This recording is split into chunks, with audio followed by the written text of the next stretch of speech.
I received a ton of questions this week since our coverage Monday about Israeli Prime Minister Benjamin Netanyahu being out and Naftali Bennett being in as prime minister. And the gist of the question is, will this actually make a difference in terms of the Israeli-Palestinian conflict? And the answer is we just don't know yet.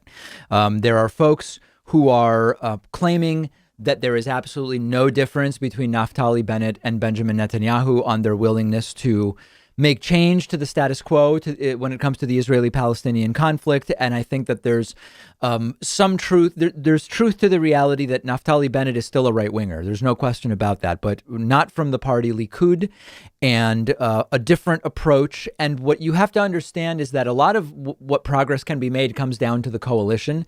The coalition, which includes members of multiple parties, agrees on some things, and that's typically where the vast majority of the focus is. And on areas where they disagree, nothing tends to happen. But the other side to this is that no matter who you put in power in Israel, if there is not some kind of coherent change, coherent and productive change to Palestinian leadership, nothing will happen. There's just no chance whatsoever. I've been saying for years, a prerequisite for change would be Benjamin Netanyahu not being prime minister. We've achieved that. Okay, we've got someone who's slightly less right wing now and might be willing to make some changes and negotiate in some areas. But on the other hand, you still have Gaza controlled by Hamas.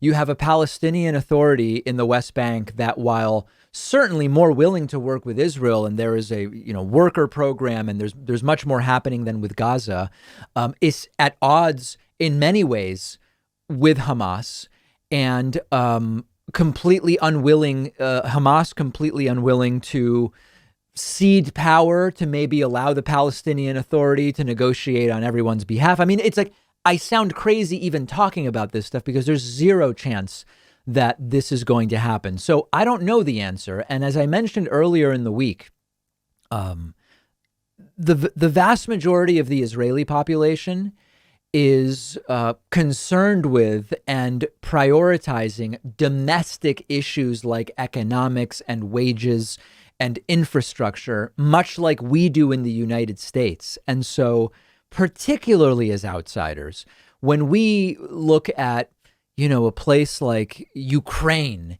and for us, one of the big issues we associate with Ukraine is the conflict with Russia and Putin versus Ukraine and all of this stuff. For the vast majority of Ukrainians, I actually have a Ukrainian friend who was just there. And I said, how much do people talk about Putin? And he says, it's casual conversation, but the vast majority of it is there's roads that are a disaster in Ukraine. There's roads that are so potholed that it took 4 hours to go what on a normal road would take half an hour in order to get to the village that he was originally from. That's what people there care about. And this is one of the great distortions. People talk about the distortion of following foreign policy, you take on the biases of whatever the media in your country has. And much of the American left likes to say almost all American media is biased pro-Israel. The real bias is that we end up thinking that the big issues domestically are the Israeli-Palestinian conflict when they are not. And similarly, based on what we hear about Ukraine, we might think everybody's constantly talking about the situation with Putin. Another example, I've spoken to Korean friends they live in the United States, but have family in South Korea. And for example, at a moment when there was a big flare up with missile launches from Kim Jong-un, I said, oh, how's your family thinking about or dealing with the rocket launches? And he said, it really, if you're right there and have reason to think that you may be in danger, it's something that might be on your radar, so to speak. But for his family, it wasn't really an issue. It was jobs, it was healthcare, it was globalization and so many other things. And so the real cognitive distortion that happens as Americans following the politics of other countries is we tend to focus only on the things that are externally facing and maybe relate to us in some way, which is logical because, hey, we're us. And that's in some sense what we care about.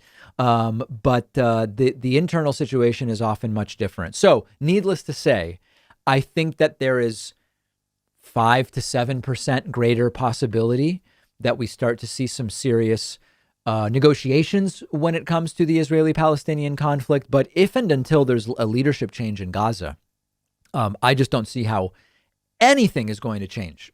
If you have a different view, let me know.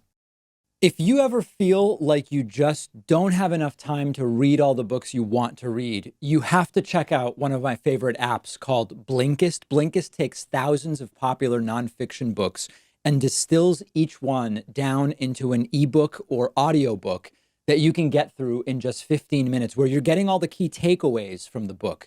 Just imagine how you'll be able to expand your horizons and knowledge by being able to soak up all of the important insights from 10 different books in an afternoon. Obviously, it's perfect for exposing yourself to a new book you otherwise wouldn't have time for, or you can use it to revisit a book you've already read, or use it to preview a book before you buy the full version and read it. I recently read A Brief History of Time, of course, by the great Stephen Hawking. This is a book that I have been aware of for so long, and other things got in the way, and it was fantastic to check it out on Blinkist. Blinkist has books on politics, philosophy, science. They have 27 different nonfiction categories, and a subscription is only about $8 a month, and you get the entire library. But you can try it totally free and get 25% off a subscription when you go to Blinkist.com/Pakman. I've put the link right underneath this video.